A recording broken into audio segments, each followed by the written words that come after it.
Merhaba arkadaşlar. 4 tane 70 santim boyunda makro ip kestim. Ve bunu ipimi kancama takıyorum.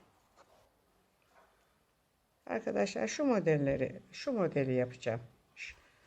Şu aynı model, biri boncuklu biri örümcekli. Şimdi 4 ipimi taktım. Şöyle. Bununla ilgili arkadaşlar makromede düğüm teknikleri diye benim 4 tane videom var. Onlardan ip nasıl takılır, düğümler nasıl atılır, bunların hepsini anlatıyorum. İzleyebilirsiniz. Evet arkadaşlar, şimdi 8 tane ipim oldu. Şimdi bunlardan şöyle 2 tanesini ayırıyorum kenara. Şu ortadaki 4 taneden bir örümcek ya da diğer deyimle kare düğüm atıyorum. Soldakini D harfi haline getirdim. Sağdakini üstten, alttan, aradan geçirip yukarıya şöyle sıkıştırdım.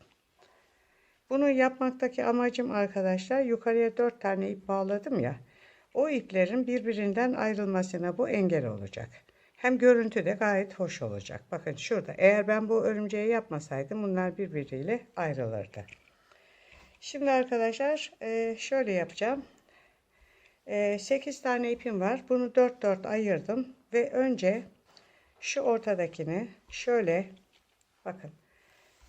V harfi haline getirdim. Ve şu 3 tanesini bu V harfine haline getirdiğim ipe doluyorum.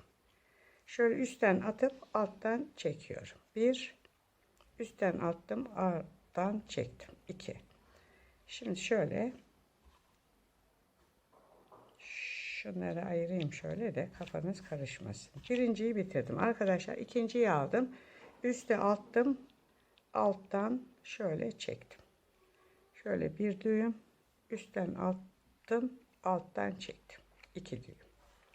Şunu yapıyorum. Şöyle üste attım. Alttan çekiyorum.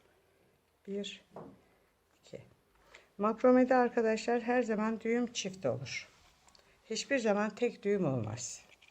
Birinde düğüm atarsınız, ikincisinde sıkıştırırsınız. Evet, şimdi buna geldi sıra. Şimdi bunu aynı şekilde V harfi haline getirdim ve şu üç tanesini buna doluyorum. Şöyle üste attım, alttan çektim.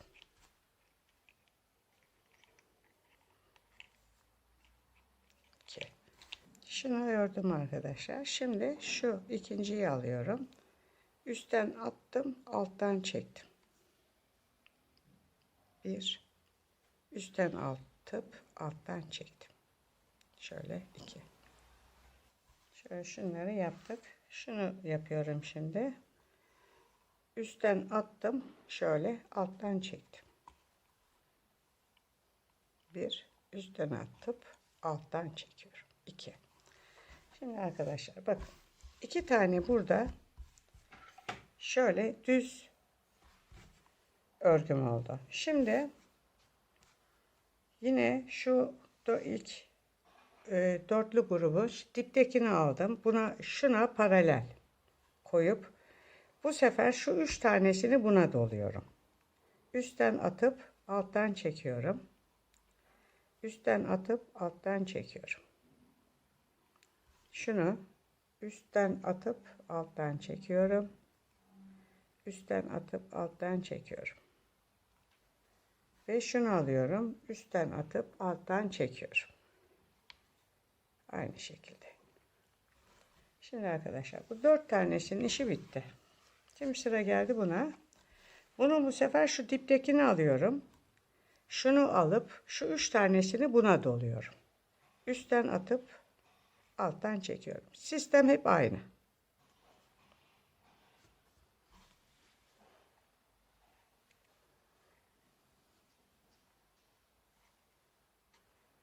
Evet.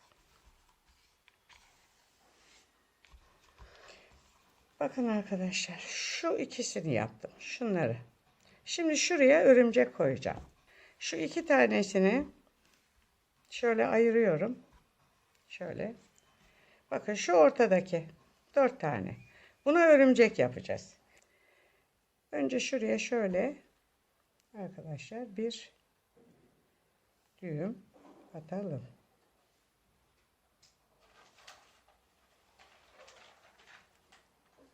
Örümceğimizi yalnız ta yukarıya kadar yapıştırmayalım arkadaşlar. Hiç değilse örümceğin ayakları birazcık gözüksün. Şöyle. Tamam mı? Örümceğimizi yaptık. Önce sağdakini arkadaşlar şöyle yaptıktan sonra şimdi burayı baklava dilimi haline getireceğiz. Şurada olduğu gibi şöyle baklava dilimi oluşturacağız. Onu oluşturmak için ne yapıyoruz şimdi? Şuradakini alıp V harfi haline getirip şu 3 tanesini buna doluyoruz. Üstten atıp alttan çektim. Üstten atıp alttan çektim. Şimdi aynen bu şekilde üstten atıp alttan çekiyoruz arkadaşlar.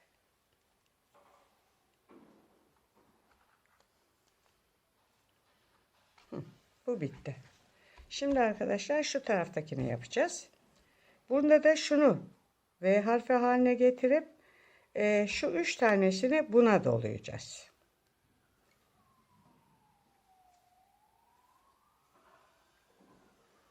Üstten attım, alttan çektim.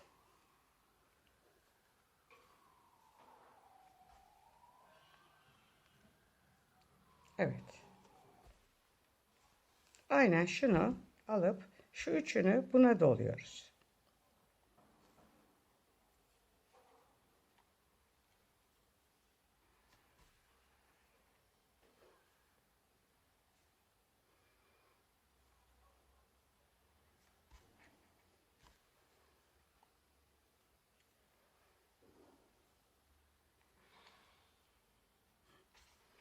Evet. Şimdi bu sefer bunu yapacağız.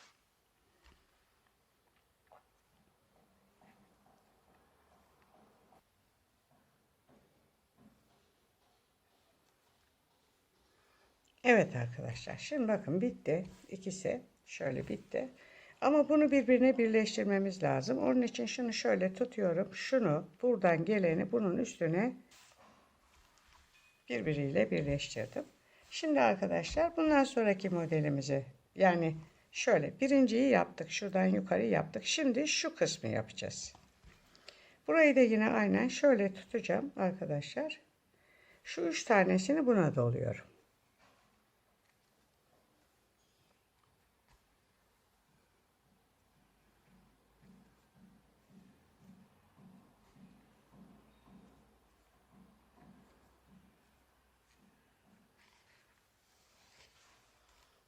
Şimdi 2-4 tanesini bu tarafa atıyoruz. Bu sefer buna şu 3 tanesini doluyorum.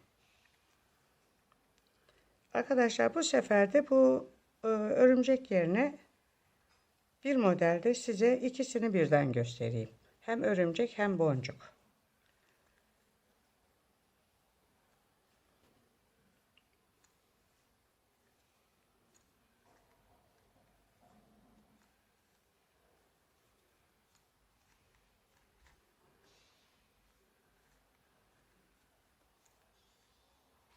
Evet. Şimdi arkadaşlar bu tarafı yapacağız. Bura bitti. Şunu yapacağız.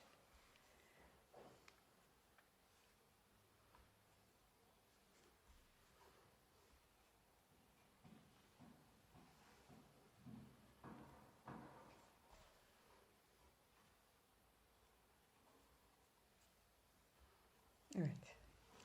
Şimdi arkadaşlar şu kısma, şu ortadakine bu sefer örümcek yapmıyorum arkadaşlar. Boncuk takacağım. Şu boncuğu takacağım. Boncuğumu taktım. Şimdi şunu örümcekli yaptım. Bunu boncuklu yapıyorum. Şöyle V harfi şunu şöyle ortadan ikiye ayırıyorum arkadaşlar. Boncuklumu şöyle ayırdım. Şunu V harfi haline getirip şu 3 tanesini buna doluyorum. Üstten atıp alttan çekiyoruz.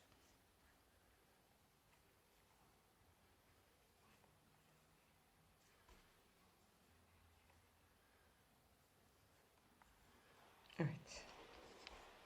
Şimdi bu tarafı yapıyoruz.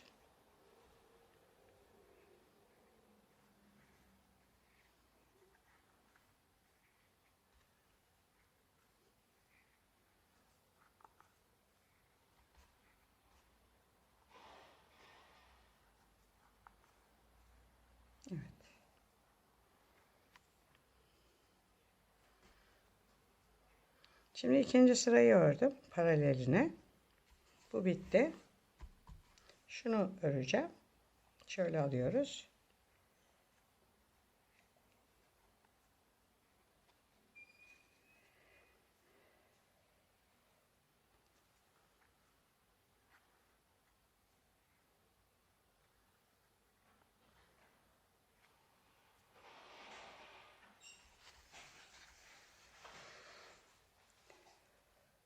İki sırayı da yaptım. Bu sefer şöyle yapıyoruz. Bunu düz tutuyorum. Şunu buna doluyorum. Ve anahtarlığın şimdi arkadaşlar dibini bağlamam lazım. Şu ipleri düzeltiyoruz önce. Düzelttik. Şunu şöyle U harfi haline getirdim. Ve arkadaşlar şuraya doluyorum bunu.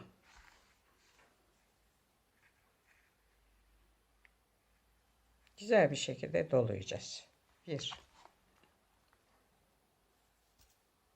Sonra düzeltiriz.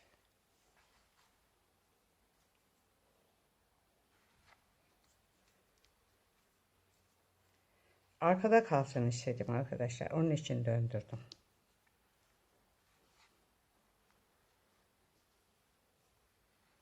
Şöyle 4-5 kere dönün. Kaç sıra döndüm ben? 1, 2, 3, 4, 5 kere döndüm arkadaşlar. Şu kısmı da düzeltelim şöyle.